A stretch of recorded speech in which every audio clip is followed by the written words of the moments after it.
Tomorrow's Father's Day, and I was just thinking that when I was younger, my husband and I, when we had 4 kids at home, when I was in my early 20s, I never had the money, or we didn't have the money for Father's Day, Mother's Day, anniversaries, holidays like that. And my husband's birthday, he would always say, don't spend the money on me. We need to spend the money on the kids. Or, but my kids will always wonder, why don't we ever buy gifts for daddy? Why don't we ever buy gifts for mommy? So I always try to do something a little special. This is something you could do for any holiday. You could do it for your daughter. You could do it for your mother. You could do it for your wife, your husband, your, significant other of any sort. You could do it for your son. It's something a little special, something that's really easy to do, costs less than $5, and it is something that I think really tugs at the heart. And what we're going to make here is just this. What this is basically is a printed piece of paper with a poem, a photo, and a background. Put it in a Dollar Tree or dollar store 8x10. You can do it in a 5x7. I suggest 8x10 because then you can actually read the poem. But I'm going to show you how to make this. Let's get started.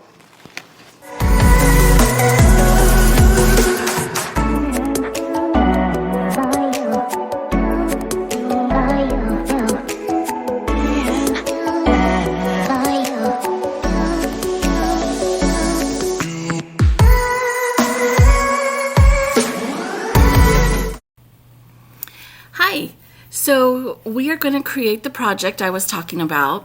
Now, beforehand, I'm actually using PowerPoint by Microsoft. You could also use Word. But what I've already done, it's already set up for you in Word. They have an 8.5 by 11 page already set up. I went into File and Preferences and changed my layout to Portrait and to an 8x10, which is really, I believe, is 8.5 by 11. But nonetheless, this is what you want to have on here.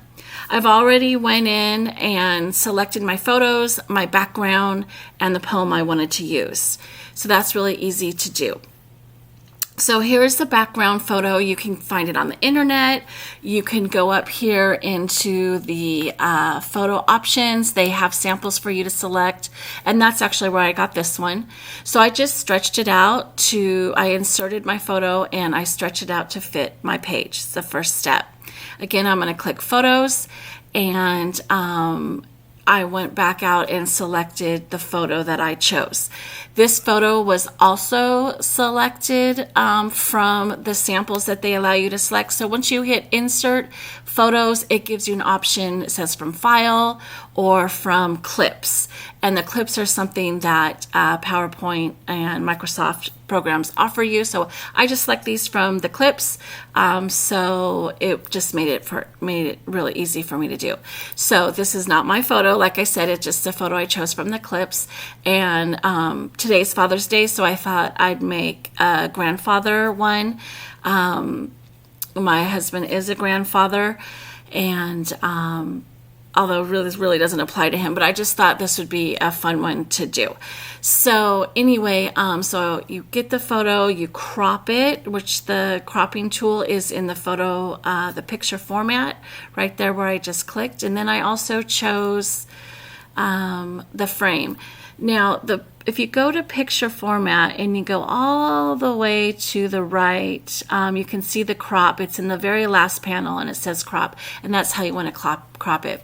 Now I'm in the frame selection, again still in picture format, and I actually push the arrow down, and what you're not seeing and what my cursor is doing is selecting different photos, frames for me to put around, and this is the one I decided on. So super simple. And then you want to get your text. So you can either just cut and paste directly from a website. And so what I did is I went into Google and I just searched Father's Day poems for grandfathers and clicked on an area. I think it was, I can't remember what it was called, but a big list of them came up. So I clicked on the website, read through some of the poems and just picked one out for this presentation. And so once you've done that, you can just highlight all the text, right click and copy.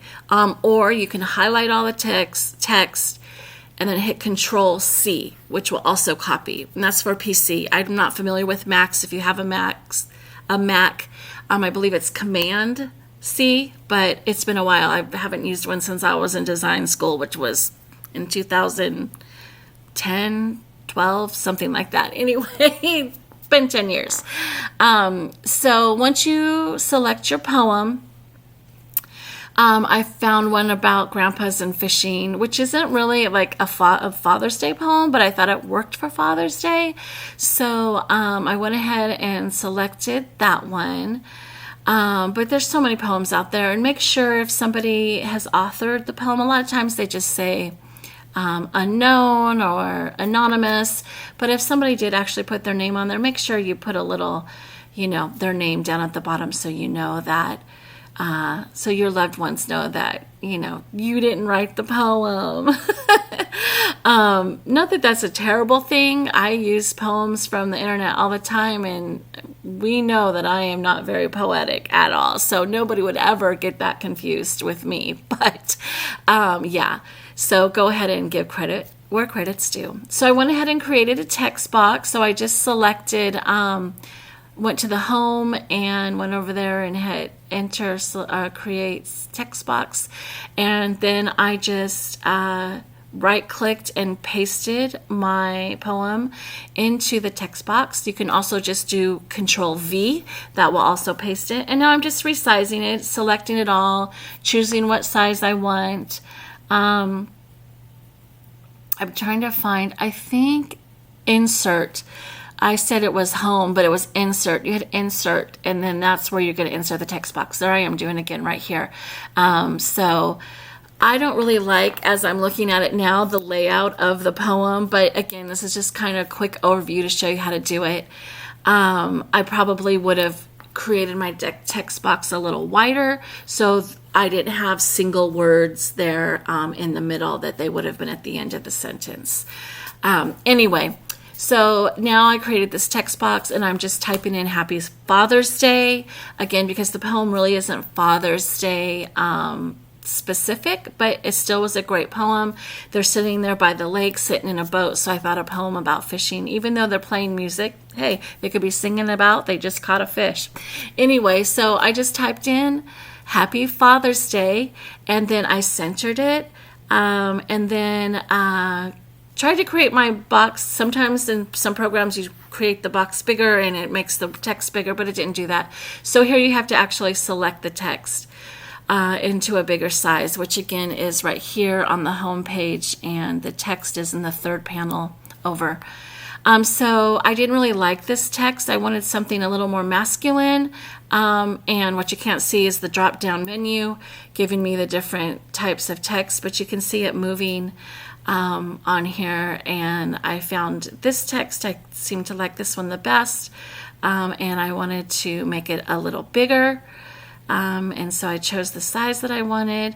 Didn't all fit, so I hit a little wider to make the text box a little wider so it would fit, which is again what I should have done down in the poem below. And there you have it, a perfect little 8x10 photo. First, last thing you want to do so you don't mess anything up is go into your, I believe you want to go into select the photo. Yeah, there we go. You want to, so I'm in the home, and you want to hit arrange, and then you select it all. And then once you've highlighted it all, then you're going to group it. You're going to select group, and then now you can't accidentally move something over when you're, again, I checked it again to make sure that the back was attached to the front. So then I went to print it, and I know there was one here that I didn't even have money to get new color printer ink. So this is what it looks like in color, but I went ahead and changed the color down at the bottom where it says color, changed it to grayscale. Again, because I didn't have ink, so then we printed it in grayscale. And that's what I did when, I think it was for an anniversary for my husband. and I actually have it in my office that works. And there you have it. That's how you make a beautiful framed piece of art that they will cherish forever. Now, this wasn't the one we made on the video. This is the one that I had made actually to use as a prop. And it just has a really nice poem about my husband being a father. So I just want to remind you guys, if you choose anything from the internet, a poem, and if it's written by somebody, make sure you give them credit where credit's due. Don't let people think you wrote the poem. Yeah, so I really hope you guys liked my video. If you're liking these kind of things, please subscribe. Hit the little notification so you can see what's coming next, and I'll be doing more of these kind of videos. Like I said before, I have a lot to give. I don't know everything, but I know a lot, and I want to share with you that knowledge. Alrighty, you guys, until next time. Mwah.